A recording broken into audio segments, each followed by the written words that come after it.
Dans l'univers de Doctor Who, l'ère du 11e Docteur a su saisir énormément de fans, apportant de la magie, de l'impossible et de la féerie à cet univers. C'est sous la direction de Stephen Moffat que certaines figures historiques sont devenues indissociables du Docteur comme Winston Churchill et surtout Vincent Van Gogh. Et d'ailleurs, l'épisode Vincent et le Docteur a tellement marqué les esprits des fans que beaucoup attendent aujourd'hui qu'un épisode historique ait une construction similaire à ce dernier, à croire que Vincent et le Docteur est devenu l'épisode historique par excellence. Le dernier épisode de ce type en date est The Haunting of Villa Diodati, qui marque le début de la fin de la saison 12 avec le 13e Docteur.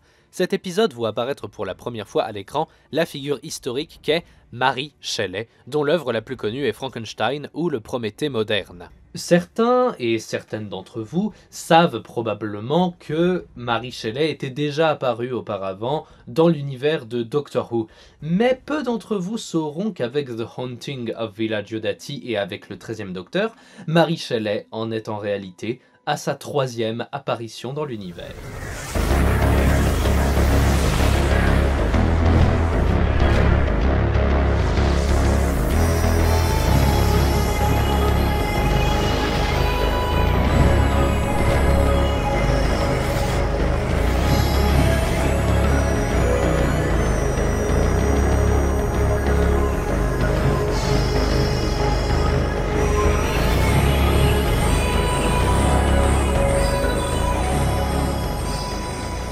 La première apparition de Mary Shelley date en réalité du 16 avril 2008 où elle était apparue dans quelques pages de comics du magazine Doctor Who Battles in Time, accompagnée de son booster de cartes du jeu du même nom et que vous n'avez probablement jamais eu.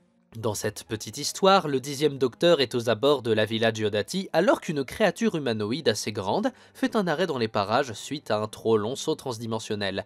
La surchauffe de l'équipement de cet individu propage des éclairs partout et le fait souffrir. Mary Shelley sort de la maison pour voir ce qu'il se passe et est effrayée. Le Docteur arrive alors et joue de son tournevis sonique pour rétablir les systèmes de cet être qui va mieux et il repart en voyage alors que Mary retourne dans la villa. Voilà, ça ne casse pas 3 pattes à un canard, mais c'est ainsi que la première apparition de Mary Shelley dans le Whoniverse a eu lieu. Sa seconde histoire est de loin la plus consistante, et même si vous en avez déjà entendu parler, je vais m'attarder davantage dessus, car il est quand même peu probable que vous l'ayez déjà écouté. Le 28 juillet 2009 sort le 123e épisode de la Main Range, à savoir The Company of Friends. Cette histoire est composée de 4 parties mettant chacune en scène le 8e Docteur avec 4 compagnons différents. La dernière histoire s'intitule Mary's Story, où le rôle de Mary Godwin est endossé par Julie Cox. L'histoire prend place, là où vous savez, à la Villa Diodati durant l'été 1816 par une nuit d'orage. Un homme vient frapper à la porte de la villa et est accueilli par Mary, Percy, Claire, John et Byron. L'homme en question est blessé, malade, incohérent dans ses propos, et il va malheureusement s'éteindre quelques jours après avoir été recueilli, malgré tous les efforts du docteur John Polydor. Plutôt discret et craintif au début, après la mort de leur invité, Percy suggère, comme un savant fou, de ranimer le corps par la puissance de la foudre, et Byron suit l'idée entraînant John à contre-cœur. Percy se prend pour le Prométhée moderne, comme il le dit, et ses rires déments sont couverts par le grondement de l'orage, et la foudre frappe le mort qui est réanimé, défiguré. Il s'enfuit de la maison. Mary s'élance à la poursuite du monstre et le retrouve dans une étrange cabine de police bleue, plus grande à l'intérieur, complètement ravagée. Dans un éclair de lucidité, le monstre dit s'appeler le Docteur et est infecté par du temps vitrifié. Lui et son Tardis sont reliés et l'état de l'un dépend de celui de l'autre. Le Docteur a tenté d'atterrir ici car la foudre aurait pu régler le problème, seulement cela l'a aggravé et le Docteur a tenté d'envoyer un signal de détresse avant que la mort ne le fauche. Redevenant un monstre, le Docteur va tenter de s'attaquer à Mary. Celle-ci va s'enfuir et se réfugier à l'intérieur de la villa et s'y barricader alors qu'un grondement familier pour le spectateur se fait entendre et que le Tardis se matérialise à l'intérieur de la villa. En sort alors le Docteur, le même, mais en bien meilleur état. Celui-ci comprend rapidement la situation et va hypnotiser son futur lui-même et en profiter pour aller restaurer son Tardis à lui. Ce faisant, le Tardis étant connecté à son Docteur, le Docteur est également revitalisé, il guérit de ses blessures et retrouve la santé. Le Docteur du Turfu va alors partir, alors que le jeune Docteur, resté dans la maison, va proposer à Mary de partir à l'aventure avec lui. Enfin, la troisième histoire, vous la connaissez mieux que les deux autres puisqu'il s'agit de The Haunting of Villa Diodati avec Lily Miller dans le rôle de Mary Godwin, où le 13e Docteur et la Team TARDIS arrivent une nuit d'orage d'été 1816 à la Villa Diodati comme d'habitude, mais cette fois il manque une personne, à savoir Percy Shelley. La soirée prend une tournure terrifiante alors que la villa commence à se transformer en un labyrinthe qui piège les occupants dans le même espace, alors que du mobilier commence à être détruit et que des morceaux de squelettes s'attaquent à Ryan. Ayant réussi à passer l'illusion qui s'est emparée des lieux, nos héros voient au loin une entité se matérialiser et qui se rapproche de la villa, à savoir le Cyberman solitaire, qui poursuit le Cyberium, une IA des Cybermen contenant tout leur savoir, passé et futur, et qui est en vérité entre les mains de Percy Shelley, présent depuis le début et dont la présence a été masquée par le Cyberium, qui est responsable des illusions dont sont victimes nos héros. Pour sauver la vie de Percy, le docteur est contrainte de laisser Ashad, le Cyberman solitaire, s'emparer du Cyberium. À ce stade de la vidéo, il est assez probable que vous vous demandiez mais comment le docteur a fait pour oublier sa rencontre avec Mary Shelley et comment Mary Shelley a fait pour oublier le docteur? Ou alors vous vous demanderez tout simplement laquelle de ces trois histoires est canon. Alors, pour prendre la définition qui est sur Wikipédia, dans un univers de fiction, le canon est l'ensemble des faits s'étant déroulés, ainsi que tous les personnages, événements et lieux considérés comme authentiques ou officiels, dont l'existence est indiscutable, émanant de l'auteur originel. Il s'oppose aux productions non canon, souvent de la fanfiction. Alors je ne sais pas si vous avez remarqué, mais dans Doctor Who c'est un peu compliqué, étant donné qu'il n'y a jamais eu un seul auteur en fait. Nous pourrions ceci dit être en droit de nous dire que les autres médias que la série sont canons car ils en découlent directement, respectant sa trame narrative et ne prenant jamais les devants pour prendre les rênes de l'histoire. Cependant, si les autres médias ont tendance à prendre en compte la série, ce n'est malheureusement visiblement pas réciproque comme nous venons de le voir. Mais dans ce cas, que fait-on alors? Doit-on accorder crédit seulement à l'histoire qui apparaît dans la série? Doit-on partir du principe qu'il faut tenir compte de la première des trois histoires car elle était là avant? Ou doit-on prendre en compte l'histoire la plus originale des trois qui fait de Mary Shelley une compagne du docteur? Si nous devions tomber dans la critique bête et méchante, alors chaque histoire en prendrait facilement pour son grade. Il serait très facile de dire, pour ce qui est du comics, que de toute façon personne ne l'a lu et qu'il est là uniquement pour être là. Concernant l'épisode The Haunting of Villa Diodati en vidéo, il est quand même tombé dans la facilité de faire de la source d'inspiration de Mary Shelley pour Frankenstein un Cyberman, ce qui était l'évidence même. Et quant à l'audio, il antagonise de façon assez étrange et caricaturale Percy Shelley en faisant une sorte de pervers dément brutal. Néanmoins, on serait tenté de se dire que l'épisode parmi les trois qui serait canon serait celui de la série et pas les deux autres. Et c'est justement à ce problème que je voulais arriver à la canonicité de l'univers de Doctor Who. On sait par exemple que la série avance telle qu'elle est et ne prend absolument pas en compte ce qu'il se fait sur les autres médias. Les références faites à Big Finish sont quasiment inexistantes dans la série,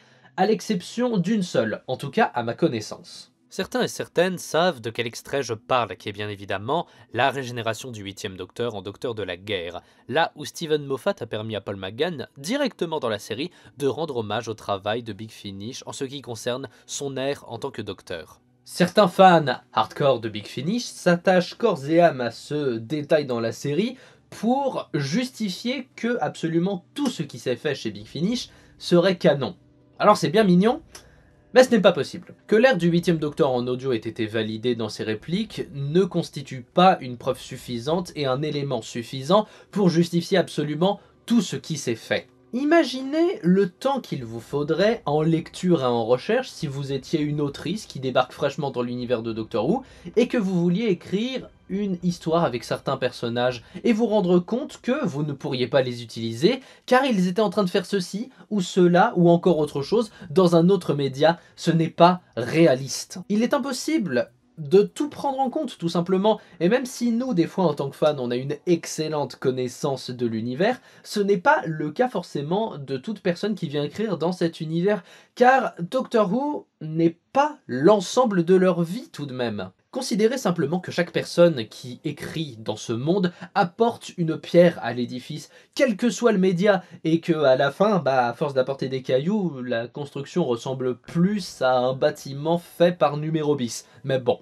Si la série n'a pas grand chose à foutre de ce qu'il se passe ailleurs, la question de la canonicité s'est posée chez Big Finish à leur début avec les Side Steps, qui sont des histoires empruntant aux comics et aux Virgin New Adventures, mais étant laissées dans une autre timeline qui ne suit pas leur continuité principale. Cette idée sera finalement abandonnée avec l'épisode The Company of Friends qui vient canoniser chez Big Finish les personnages issus des comics et des romans comme Easy et Fitz. À ce stade de la vidéo, je vais me permettre de rajouter entre guillemets mon grain de sel, à savoir que pour moi, parler de canon dans l'univers de Doctor Who est complètement absurde dans une série qui parle de voyage dans le temps et d'univers parallèles. Ça n'a pas de sens.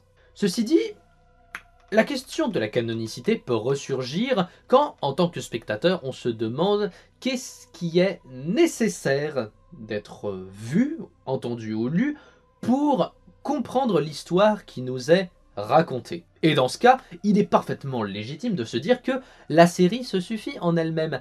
Et je vais pousser le vice un petit peu plus loin si vous me permettez.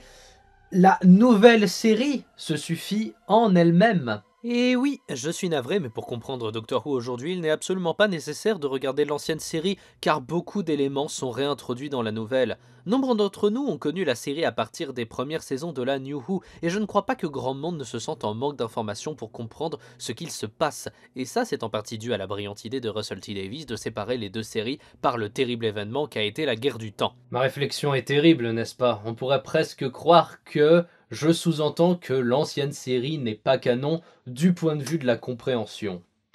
Voilà, c'était un des exemples qui me fait penser que parler de canon pour l'univers de Doctor Who est complètement absurde. La série avance au fur et à mesure sans s'encombrer de ce qui se fait autour et parfois vient à se contredire elle-même. Vous vous souvenez de l'idée comme quoi le Docteur était à demi-humain dans le téléfilm? Bon, même si ça n'a pas spécialement été directement réfuté, c'est aux oubliettes, hein. Complètement. Ce qui n'empêche pas par moments de piocher dans ce qui s'est fait avant pour l'intégrer à son scénario, voire de s'inspirer de ce qui s'est fait ailleurs et de le transformer, comme avec les Docteurs de Morbius et l'Enfant intemporel, qui à mon sens est un récit en partie inspiré de The Other, un des pères fondateurs de Gallifrey resté dans l'ombre qui se serait réincarné pour devenir le Docteur et qui est mentionné dans Lungbarrow, dernière histoire des Virgin New Adventures concernant le 7e Docteur. Si la série doit se suffire en elle-même, il est bien évidemment exclu qu'elle commence à étaler son histoire sur d'autres médias. Pas au sens d'univers étendu comme ce qu'on a actuellement, entre guillemets, mais vous vous doutez bien qu'il est inconcevable qu'une saison commence à l'écran, que ce second tiers soit en audio, et que sa fin se conclue en roman. Et d'ailleurs, même si nous avions été prévenus à l'avance de ce qui allait arriver, et bah c'est ce qu'a fait Time Lord Victorious. Et c'est probablement pour ça que ça a été aux F sur 20. Donc comme quoi, essayer de faire un événement Doctor Who, mais sur différents médias, avec des achats hors de prix, c'est pas la bonne idée. La série va toujours suivre son propre chemin et laissera toujours des espaces qui permettront à d'autres auteurs de venir raconter ce qu'ils ont à dire sur le sujet, comme sur la guerre du temps ou encore sur le journal de River Song. Je vais dans la description de cette vidéo vous laisser un lien qui renvoie au site de Paul Cornell, auteur émérite de l'univers de Doctor Who, qui justement a un avis à faire valoir concernant le concept de canon pour cet univers, et je vous encourage vivement à le lire. En ce qui nous concerne, nous nous reverrons un peu plus tard dans le mois pour traiter du premier volume des aventures de River Song en audio. Et en attendant, lisez, regardez, écoutez les histoires qui vous plaisent, peu importe qu'elles se répètent dans cet univers. Ce n'est pas qu'elles sont pas canon, elles coexistent ensemble.